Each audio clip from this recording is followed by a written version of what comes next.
Trump administration is continuing the mistake made by the Biden administration to clearly define the strategic objective. Why are we doing this? Is this charity? Does this help our interests? Is it supporting, protecting our interests in Europe?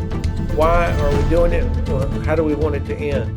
And that's the most important task, and it's difficult to do that sometimes, but this is what's needed. And then you can develop policies that are effective. When you don't have a clearly defined objective, it's difficult to have policies that make sense. Hello and welcome to Independence Avenue Media. I'm Ia Meor-Micheli, and I have the pleasure of speaking with Lieutenant General Ben Hodges. General Hodges served in the U.S. military for 38 years. He served in Afghanistan, in Iraq, and one of his last positions was Commanding General of U.S. Army Europe. General Hodges, thank you very much for joining us today. Ia, thank you so much for giving me a chance. Thank you. Let's start with the decision that we heard just yesterday from President Trump that the U.S. will resume sending defensive weapons to Ukraine. What do you think happened? Why did he change his decision, or was it his decision to pause it initially? Well, what we're seeing are some of the symptoms of not having a normal national security council process where somebody is helping with coordination across all the different agencies on the content as well as the decision and then the messaging. And this looks like the decision to say we're going to stop it was made over at the Pentagon, either by Secretary Hegseth or by his Undersecretary of Defense for Policy, Bridge Colby. And then they had to come up with a reason for it, which was, well, we need to review and see if we have enough of our own. That was immediately exposed as not being true. And then 3 days later, the president apparently has reversed the decision that had been made by his Secretary of Defense. So I would like to think that the president had a great phone call with President Zelensky, which reportedly was a good call back on Friday, and that he was very frustrated with his last call with President Putin, and that he finally has reached the point where he's so angry that Putin is playing him, and he realizes that Putin has been playing him. Okay, I'm going to quit hoping that Putin is serious about negotiating, and I'm going to help President Zelensky, at least with protecting the innocent people in his own country that have been getting killed. This is not normal times or normal processes, so it's a little bit difficult to know for sure what actually caused this change. Do you think President Trump realized? Well, you mentioned that maybe that's what he's thinking, but do you think he has any change of heart towards, particularly President Putin, because he's been willing to give him a longer rope, so to say, saying, okay, 2 weeks, that those 2 weeks never ended, and yesterday he said that he's very disappointed with Putin. Do you think there is any change in his attitude towards this war? I sure hope so, because right now, or up until now, if you wanted to design a policy that was guaranteed to help Russia win and Ukraine lose, that's what the United States has been doing for the past few months.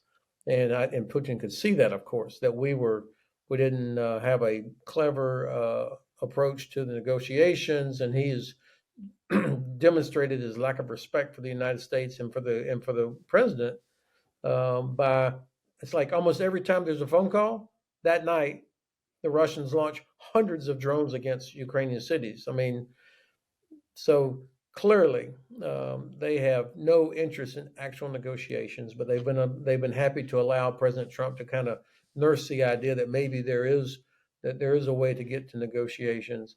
And I hope that we finally reach the point where the president realizes that this was never going to happen unless the United States does something meaningful to inflict consequences on Russia and to help Ukraine. Even from the previous administration, it seems that the U.S. has not decided that Ukraine needs to win this war. It's initially it was what during the Biden administration it was we'll stand with Ukraine for as long as it takes. Now President Trump does not even say anything like that, and we don't really know what the administration is thinking about the end of the war, except for President Trump wants the killing to stop. How do you think it would be possible to get the U.S. to the position or to the mindset that okay, Ukraine needs to win? And one thing that I would add here is that there have been a couple very high level military officials that have come out and said that Ukraine actually is capable of winning this war. What's your view on that? Is Ukraine capable of winning the war, and is it essential for Ukraine to have America say that okay, we need to help Ukraine win? So the Trump administration is continuing the mistake made by the Biden administration to clearly define the strategic objective. Why are we doing this? Is this charity? Does this help our interests? Is it supporting, protecting our interests in Europe? Why are we doing it? How do we want it to end?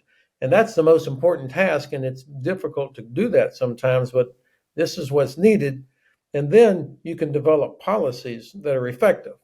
When you don't have a clearly defined objective, it's difficult to have policies that make sense. And of course, we experienced that during the Biden administration. And now you're exactly right that there is no clearly defined outcome other than the president saying we want the killing to stop. He actually could achieve that very quickly by making it clear to the Russians, who are clearly the aggressor here, that if you don't stop, if you don't withdraw, here's the terrible things that we're going to do to you, Russia, and your economy and your place in the world. Boom, boom, boom. I mean, pretty clearly, and the United States has leverage over Russia that Trump has never had before in terms of economic power, the ability to provide things and to encourage allies to provide things to Ukraine. So to say, well, I just want the killing to stop, what everybody does except Vladimir Putin. I think that that's not the end state. The end state has to be something that respects Ukrainian sovereignty, and that will have the positive effect on European economies, which is important to America's economy, and it can help get to a place where the reconstruction of Ukraine can happen, which will be important for everybody that depends on Ukraine for grain and energy and rare earth materials, etc. And also that would send a message to China that the United States is committed to protecting sovereignty and international law, freedom of navigation, all of these things. But for some reason, the administration still does not either they don't care or they don't understand the nature of this war, why Ukraine is fighting, why this matters, who's the aggressor. Until they get that right, then I think we'll forever be talking about bad policy decisions. Countries that understand that very well border Russia, of course.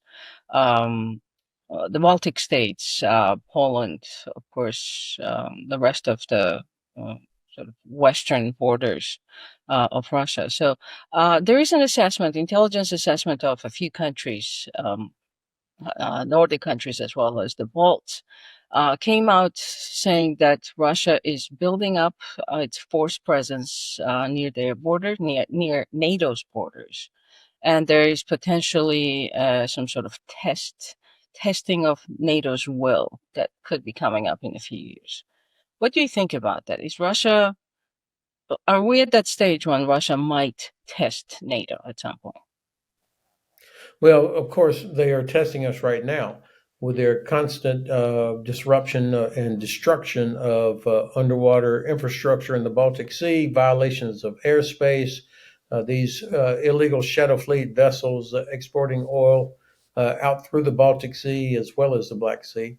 And the other things that they're doing that are just below the threshold of an Article 5 type of attack, but nonetheless, it's Russia using everything from disinformation and criminal activity to sabotage and destruction of property and violations of international law to see what we're going to do. And so far, we have not done a good job of inflicting consequences on the Russian side so that they stop. And this is going to require, I think, the alliance, or at least the nations around the Baltic Sea, for example, to start doing things such as what Germany just announced, that they're going to begin stopping ships and checking for insurance, proper insurance, which is a good approach to these crappy vessels that are probably not correctly insured, and they are environmental disasters waiting to happen if there's an accident. So this is a way that nations can use the law to help inflict some consequences on the Russian side. Now, that's only one part of this. If we don't demonstrate that we're able to act together and hold them accountable for their violations, then I think they will continue to push and ooze, if you will, closer and closer to where they have put themselves in a position of advantage for a possible conventional type attack somewhere like in Latvia, for example. The Finns, of course, take this very serious, as do Estonia, Latvia, Lithuania, Poland, Romania. Um, and I think other nations are realizing that if Ukraine fails, if they don't help Ukraine actually defeat Russia or stop Russia, then they're going to be next on the menu, perhaps after Moldova or Georgia. Um, so it's in the interest of Europe that Ukraine is successful. And more leaders are coming to that realization, especially if they're not certain that the United States will be dependable in helping this.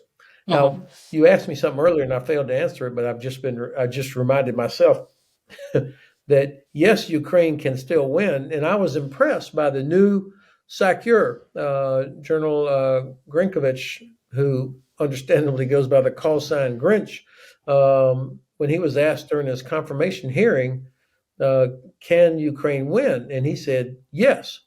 That impressed me because that's counter to what the White House and the Secretary of Defense have indicated. So that tells me he's got, not only does he have the same or a good judgment, and that's what General Cavoli had said previously, by the way, but he also has the courage to give his best professional advice, which is vital. 5% defense or GDP increase to 5% of GDP expenditure on defense. Do you think that's realistic, or do you think it's a lip service? Just like on 2%, we still have countries that had not fulfilled 2%. Do you think 5% is realistic? It is realistic because back during the Cold War, most nations were spending close to 5% anyway. The German Bundeswehr was huge. The British Army, huge. Even the Dutch Army was huge. And so we were all spending at that level because we knew that we needed capabilities to deter the Soviet Union, and we did it for over 4 decades. So yes, it is realistic to get back to the 5%, especially when you think of the way it's been organized, so that 1.5 of that actually goes to infrastructure, such as rail capacities, airports, seaports, cyber protection, things that are necessary for effective deterrence and defense. And then the remaining 3.5 would go towards traditional defense spending. So actually 3.5 is not that big a leap from 2%. But the other part of your question is also correct. That is this lip service. I think there are some nations that know for a fact that they will not reach it in 10 years, but that'll be some other government's problem. And so it's not that hard to say, yes, of course, we'll agree to it, knowing that they won't be around or have to actually implement it. But it does represent, on the other hand, a recognition. Because even if these governments, if certain governments had said, look, I'm never going to get there, I know that, a recognition that they would still have to sell that to their own parliaments and their own populations, meaning that they recognize that there is a real threat. And you have to act responsibly towards that threat. Now, a country like Canada, for example, still has not reached 2%. And you're talking about a very large, very wealthy oil exporting nation that is capable of doing a lot more. And they have responsibilities on the Pacific side as well as in the transatlantic relationship. And of course, they're critical for the Arctic. This is where nations, leaders, have to make those hard choices about, where do we prioritize? The UK is going through this right now, and there's a lot of pressure on the government to do more in terms of the National Health Service or dealing with immigration or things like that, not just on defense spending. And the problem is if the population doesn't believe that there really is a threat, or if they don't feel it, or if they don't trust that their government's giving them accurate assessments, then they are obviously naturally going to be reluctant to pay more money for defense.